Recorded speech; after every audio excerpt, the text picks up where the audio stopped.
Okay, well, President Trump is winning this war faster than any war we've ever been involved in our lifetimes. I mean, this is just miraculous. So you go through in the, what they're doing throughout the day in Iran.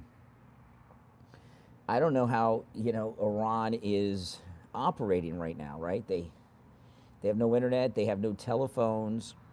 Every time their leaders get together, they blow them up, and they have to put together a new group of leaders to meet. Iran is being whooped, and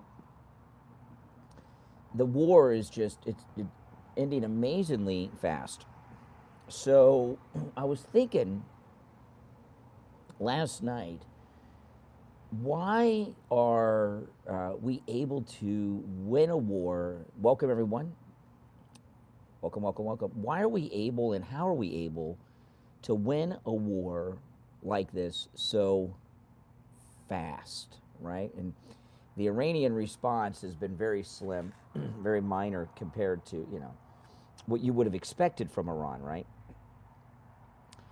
So why are we doing that? And I know a lot of people will say Trump, Trump, Trump, but that's true, but I think it's a little deeper than that because, a lot of presidents have been involved in different military operations and wars, but we've never seen one handled so quickly, taking out the key leaders. I mean, it's amazing. We take out the top leaders, then they meet, then who are the next top leaders meet, we blow them up, just this morning we blew up another group of top leaders who were going to pick the new Ayatollah. It's getting confusing. Like, I see we blew up the top leaders in their meeting to pick the new supreme leader, but am I seeing a repeat of the previous time we did it, or is this new? It's happened so many times. So the question I'm asking is, who is President Trump's senior military advisors? Who's advising him on how to win a war so fast? And I think, and you can give me a yes, I think I know who it is, and I'm going to give you a name, and you tell me yes or no. Do you think that this is President Trump's top military advisor that has us winning the war so fast? And I'm going to say General Kaine. General Kaine. And during the Trump rallies, how many times did President Trump tell us about Kaine and how he could take out Al Qaeda, right? And he told that whole story about how, well, sir, yes, sir, we could do it, sir. I just, and he did it. He said, okay, go ahead and do it, and he did it. And I believe that Kaine, who's the chairman of the Joint Chiefs, by the way, he was retired. President Trump brought him out of retirement, gave him another star, and made him chairman of the Joint Chiefs.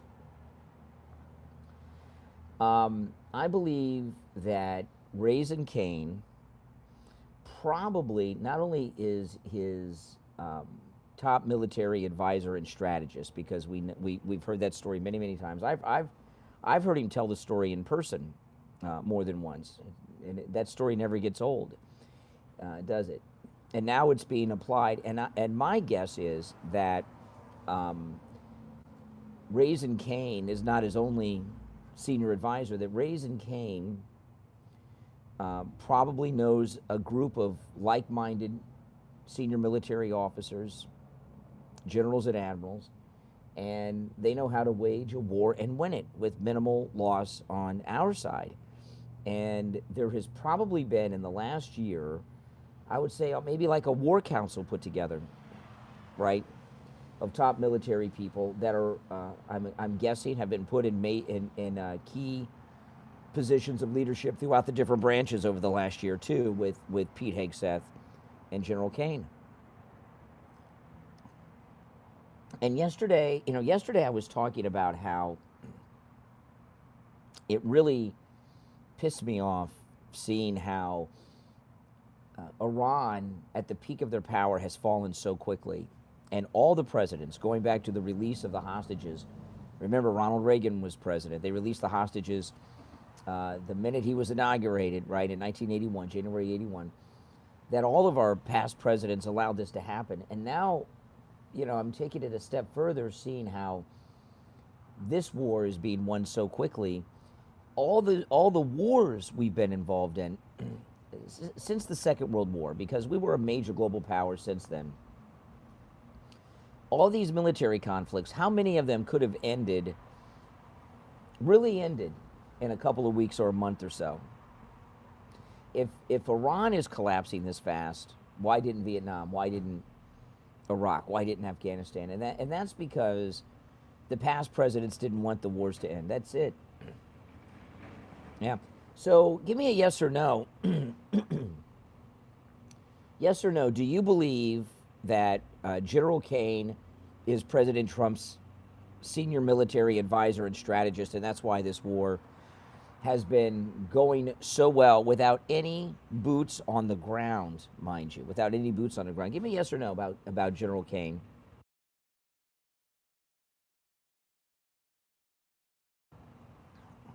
And because we've never seen anything like this. Mm-hmm. Yeah, I hope General Kaine writes a book one day about this. I really do. It'll be a must read. Yeah. Yep. Yeah. Oh, really? You're in on the meetings with Kaine?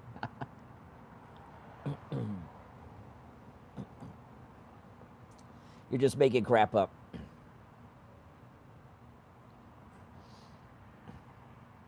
Yeah, it's true. It's very true. Our other presidents, other than Trump, have just been incompetent or criminal, really, with the way they've run things. You know, on the podcast today, I got a story on CNN. CNN, you know, during the Gulf War I in 1991, CNN was collaborating with Iraq, right? Remember they had Peter Arnett embedded in Iraq during the Gulf War in 91, and CNN's now collaborating with Iran, and I've got a story. I'm going to share a story, a report from CNN on the podcast today. That they've made CNN's made a deal with whoever's calling the shots in Iran right now to have access and coverage inside Iran, and they're giving pro-Iranian propaganda news coverage on CNN. I'll share it on the podcast later today. If you're new, my name is Brian. This is where MAGA comes to talk. Make sure that you subscribe.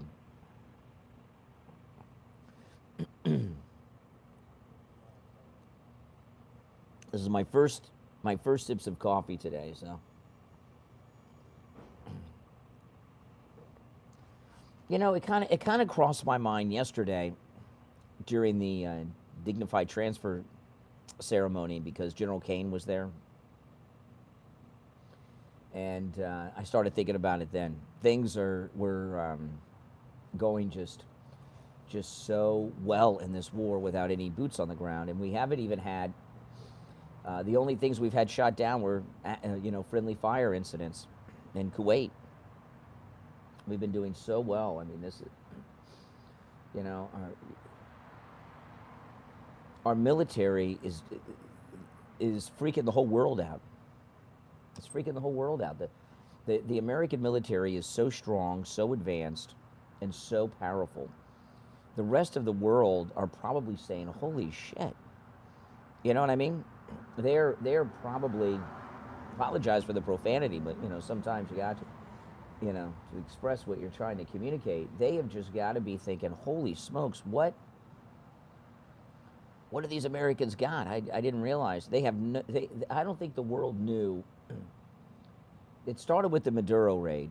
They had no idea how advanced our military is, and you know, I was telling you guys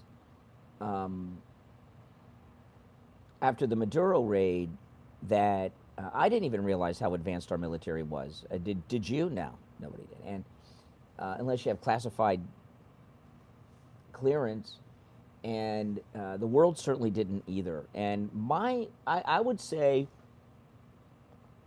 I think the way to describe it is we are 30 to 40 years technologically ahead of the rest of the world when it comes to the military. The rest of the world are back, so far as military tech and tactics, are back in the 80s or 90s, like Top Gun era, 80s, 90s, and we're in the 2040s, technology-wise. And when you see the advanced aircraft that we have, this is what all the UFOs have been all these years, right? UFOs, I do not believe aliens have visited the Earth, at least not while we've been around. And all these spaceships that they say are aliens, I don't subscribe to any of that.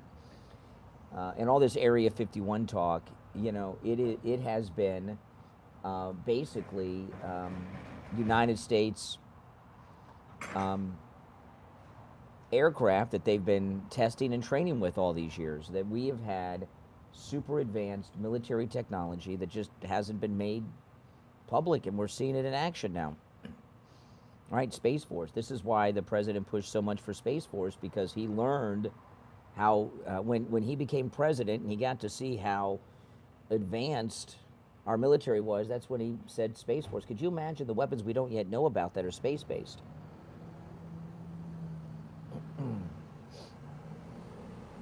They didn't create Space Force just because it sounds cool. So all that Area 51 activity and everything has been United States military aircraft, obviously. Yep.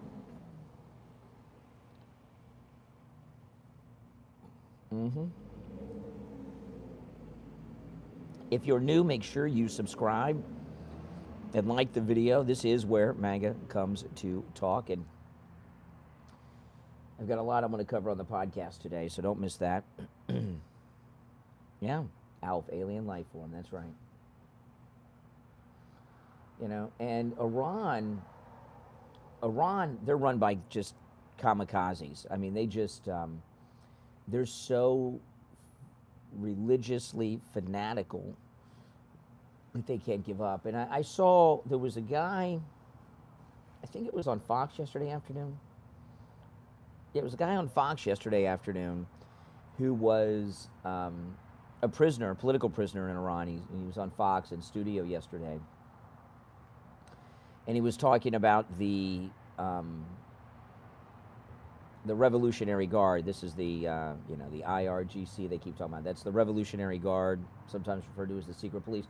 And they're an army in themselves. I mean, they have well, before we decimated it, they had rockets and airplanes and stuff too, but they, ground force.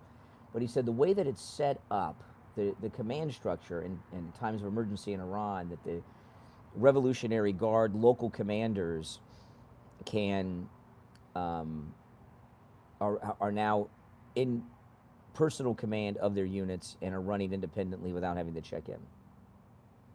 Which actually is a lot. It was strange to hear that, because that's what Governor Tarkin said in Star Wars, right? Local governors have been put in charge, right? When they got rid of the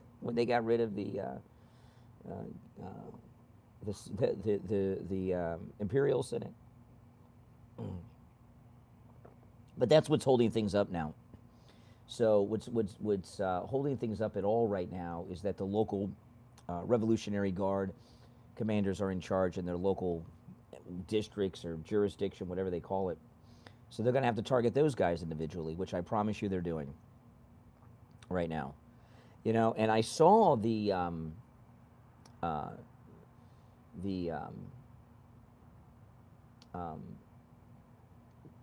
oil that they blew up yesterday, and gas. I mean, that was just, other presidents wouldn't have done that.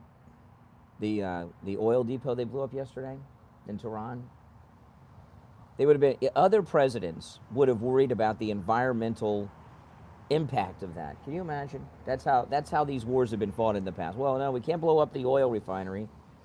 We can't blow up the gasoline depot. The environmental impact. Remember the fires of Kuwait? Now they don't have gasoline. And President Trump said yesterday that they don't have telephone capabilities either. I mean, how are they don't have, or internet, how are they communicating? It's not Starlink. Iran is a hate machine. There's no doubt about it. Yeah, this evil regime of theirs, a definite hate machine, no doubt.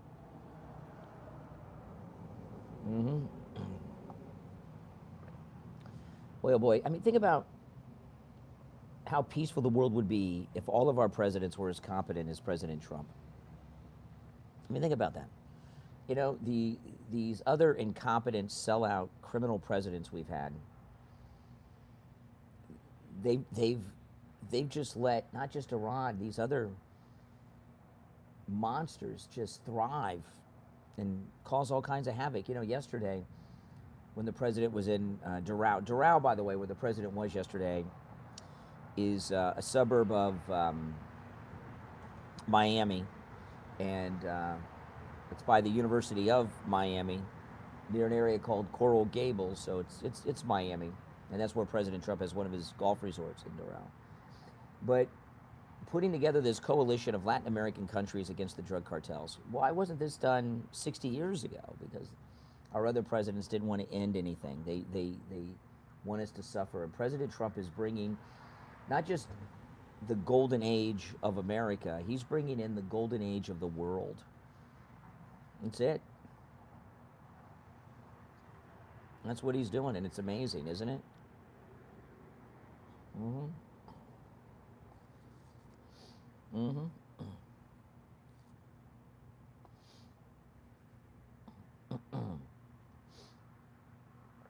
Yep.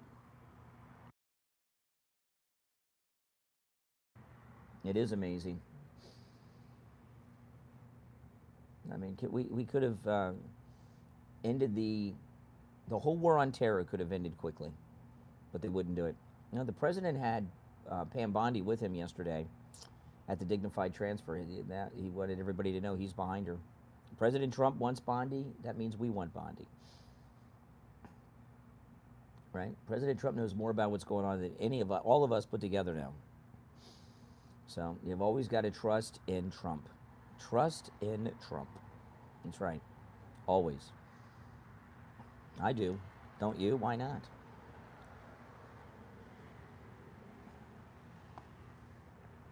Well, President Trump disagrees with you, Melissa Holmes. So he stands by her. He had her at the event in Miami yesterday, and he had her at the dignified transfer. So, you know. So, Trump trusts Bondi. That means we've got to trust Bondi. Always trust Trump. He knows what he's doing. Most definitely knows what he's doing. Can't believe she's 60 years old. Does she look 60 years old to you? I don't know what her anti-aging secrets are, but she does not look 60.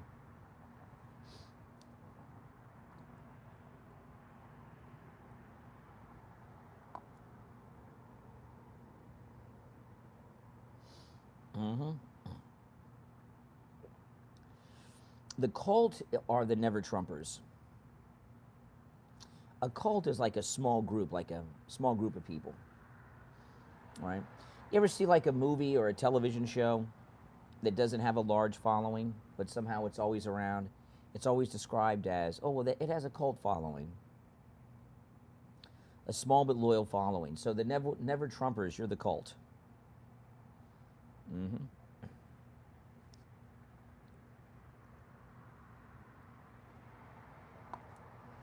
Now that first coffee of the day gets things going. I can feel my brain cells waking up with every sip.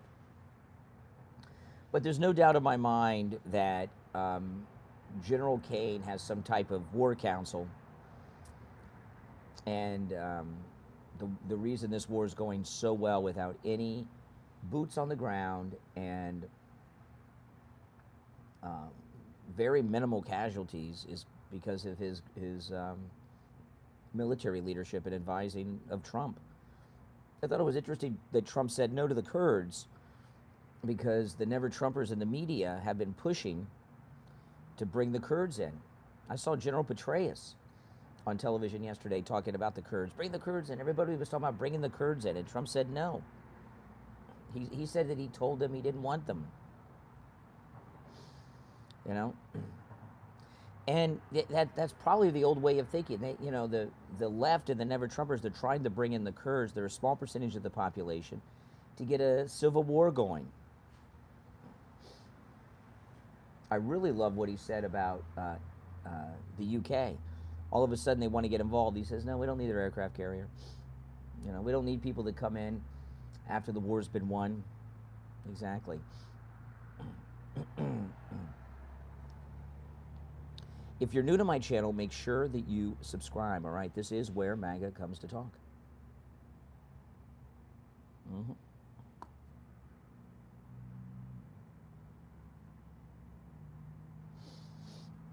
Mm-hmm. It's getting close to being over. It's very close. I mean, they've just totally been devastated. Mm-hmm. Just been totally devastated. I mean, we're 8 days in.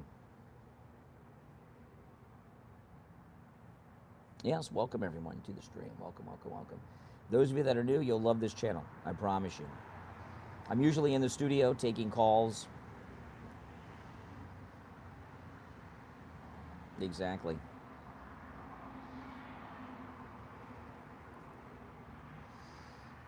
No, this is the golden age, man. This is the golden age. Those of you that are Patreon supporters, I did a Patreon live stream. I have the video up there. So if you're a Patreon supporter, check that out after the show. I talked about some things that I'm not talking about here that I think you'll find interesting.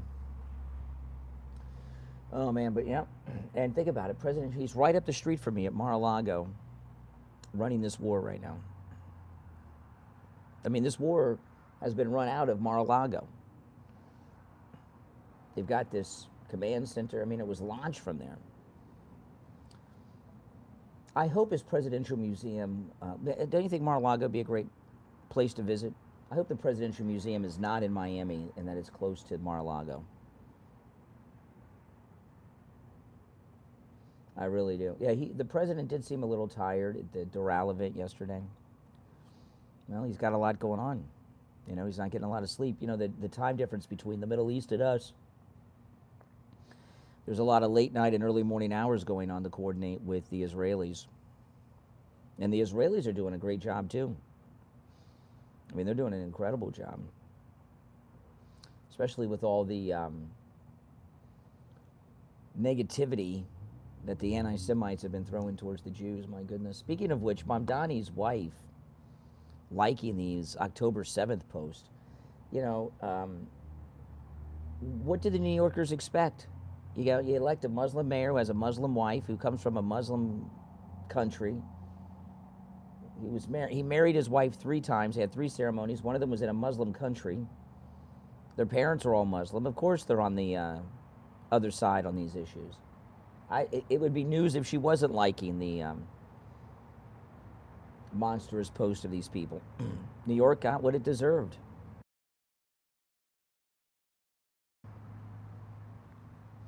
I'd like the presidential library to be close to Mar-a-Lago so people can visit the library and go by Mar-a-Lago too. But, you know, that's just me.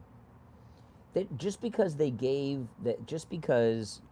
Miami gave that land for the museum in Miami doesn't mean that's where it's going to be. I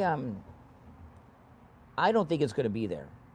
It's the land, it's in a good spot. It's in a place called Bayside, which is really nice area of Miami. It's not far from the port of Miami. In fact, our cruise is leaving out of Miami in a couple weeks, our MAGA cruise, and it's not far from there, actually. But it's currently a parking lot that they want to renovate into a building, and it's next to the Freedom Tower, which is a very historic thing for the Cuban community, and it's just not, they could build up, but it's not a wide area. And I just don't see President Trump having a presidential museum without Trump Force One on display and things like that, right? Don't you think? And there's just not room to put airplanes in that space. It's just not wide enough. So I tend to think it's not going to be there. But I could be wrong. If he puts it there, he puts it there. I really want them to put it near Mar-a-Lago, because I've talked about this many times, and I plan on, even maybe before I'm retired, but when I'm an old man and retired, I plan on volunteering as a tour guide at the Trump Presidential Museum if it's close to where I live here in South Florida. And I can think of no one better to give tours of the Trump Presidential Museum than me. Can you imagine? Me as a 70, 80-year-old man giving tours, having lived through it. Oh man, I would be a great tour guide at the Trump Museum. And if they put it in Miami, it'll be a little more difficult for me than if they have it near Mar-a-Lago to get to. You know, but I tend to think if I were to bet on it, I would say no, it's not going to be in Miami, but you never know. You never know. Oh yeah, guitar's helping us out a lot.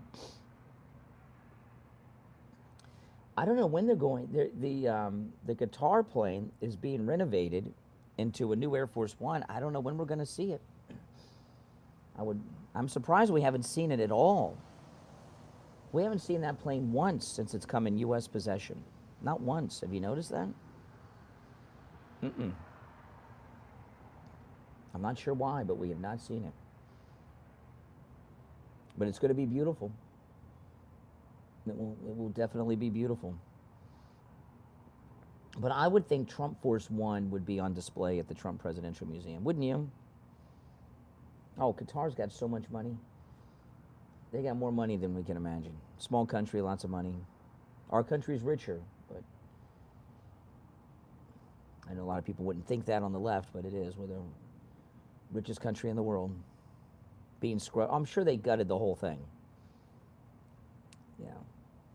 I don't think I don't know if it'll actually be used as a working Air Force One, but it's being renovated into one. It's Air Force property. It was presented to the Air Force.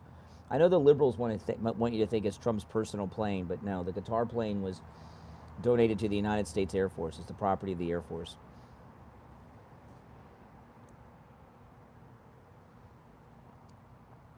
Just like all the other Air Force Ones belong to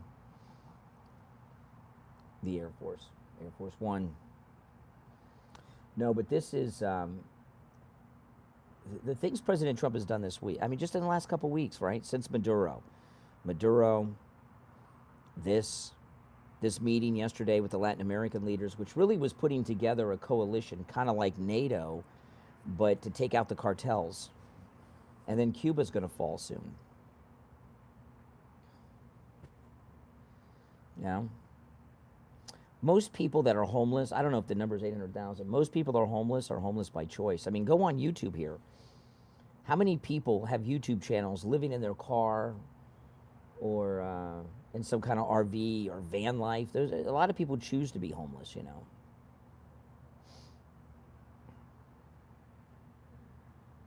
It's true.